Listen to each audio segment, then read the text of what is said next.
چې کله څه آفت یا څه مصیبت راشي نو پخوا به ورته چغه وي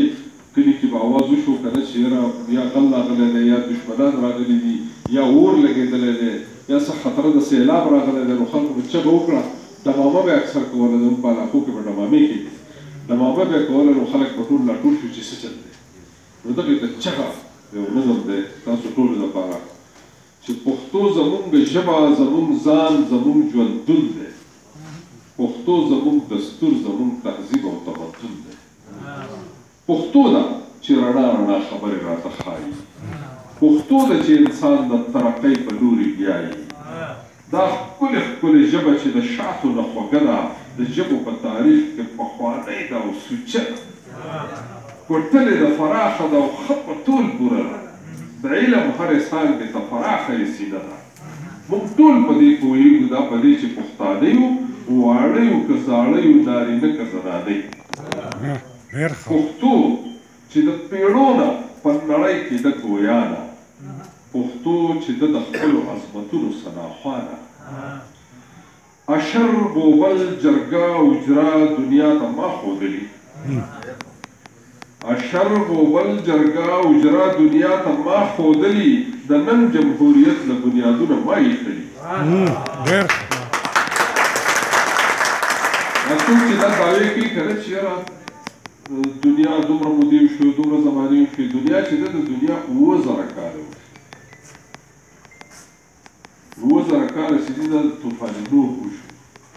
نو طوفان نوح نه مخکې چې څه وخت طوفان اخو سیلاب وړي وکړه نمونې چې پاتې وې نو هغه 7000 کاله وشو نو په هغه نمونو کې یوه نمونه مونږ هم وشاید نو هغه نمونو نه بیا وروستو مونږ ترقي کړې ده نو 7000 کاله چې دی دا د دنیا ټول عمر دی د طوفان نوح نه اخوا چې دی اخوا هېڅ نشته اخوا خو موږ ته نه څه یاد دي نه کتاب په لاس راغلی که چېرته آسماني کتابونو کې څه ذکر وي یي به نور هېڅ د چا سره هېڅ دلیل نشته نو اشر غوبل جرګه اجره دنیا ته ما ښودلي د نن جمهوریت له بنیادونه ما ایښلي دا تیږه ننواتې ټولانه زما ایجاد دی دا تیږه ننواتې ټولانه زما ایجاد دی دنیا کې چې د هرې یوې ټولنې ژوند پې ښاد دی خلکو له خپل خپل نومونه ورکړي دي تیږې ته سیز فایر وایي ورسه ټولانې ته خلک دغه وایي چنده ورته وایي چندې ورته وایي که نه مطلب مختلف نومونه دي او یا ننواتې چې دی ته اپالوژي وایي خلک نومونه وله خلکو بیا ایښودي دا تیږه ننواتې ټولانه زما ایجاد دی دنیا کې چې د هرې یوې ټولنې ژوند پې ښاد دی زما بچي تباه شول په تعلیم د پردو ژبو بچی کله پوهېږي په تفهیم د پردو ژبو ډېر زبردست ډېر زبردست پردۍ ژبې د زده کړې خو دا خپله ته هېرېږي په دې مې د تعلیم د هوښیاران کله پوهېږي چې ژبه د چا سپکه شي نو قام خو به سپکېږي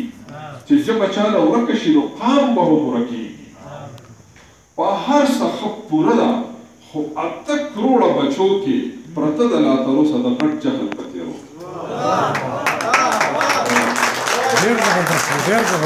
په هر څه ښه پوره ده خو 8 کروړه بچو کې پرته ده لا تر اوسه د غټ جهل په تېرو کې زه نن د یو لیکوال په حیث په دې باندې پوهېږم چې بې د دې نه زه د تباهۍ کوي ته لوېږم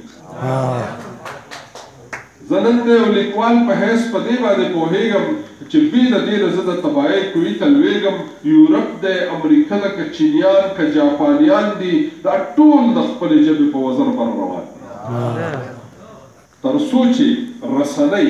میډیا ته رسنۍ وایي پښتو کې تر څو چې رسنۍ سکول او روزګار کې پښتو نه وي تر هغې به د ژبو په قطار کې پښتو نه وي ډېر ښه ډېر زبردست اوس بې د لارې تله نه کېږي راشه اوس په لار شه د ژوند په هره څانګه کې پښتونه اوس پیدا شه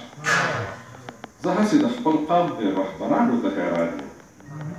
زه هسې د خپل قام د رهبرانو ته حیران یم د وخت د سیاست د هوښیارانو ته حیران یم پښتو د ټولو مور ده خو دا څه دي نافرمانه په خوله به پښتانه وي خو په زړه کې روګردانه راځئ راځئ چې دغه ټولو ته جولۍ وړاندې خوري راځئ چې دغه ټولو ته جولۍ وړاندې خوري کړو راځئ چې د پښتو په نوم دوی یو بل ته نږدې راځئ چې د دوی د ژبې په عظمت باندې خبر کړو ښکاره یې د خدمت په حقیقت باندې خبر کړو په سند کې د تېرو څلوېښتو کالو نه په پښتو سندۍ کې تعلیم دی هېڅ نقصان ونه شو. موږ وایو زموږ بچی دې انګریزي هم زده کوي، اردو دې هم زده کوي، عربي دې هم زده کوي، خو پښتو خو دې نه هېروي که نه. موږ خو د دې خلاف نه یو چې نورې ژبې زده کوي. نو چې راځئ چې دغه ټولو ته جولۍ وړاندې خورې کړو، راځئ چې د پښتو په نوم دوی یو بل ته نږدې کړو، راځئ چې دوی د ژبې په عظمت باندې خبر کړو، راځئ چې دوی د ژبې په عظمت باندې خبر کړو، ښکاره یې د خدمت په حقیقت باندې خبر کړو.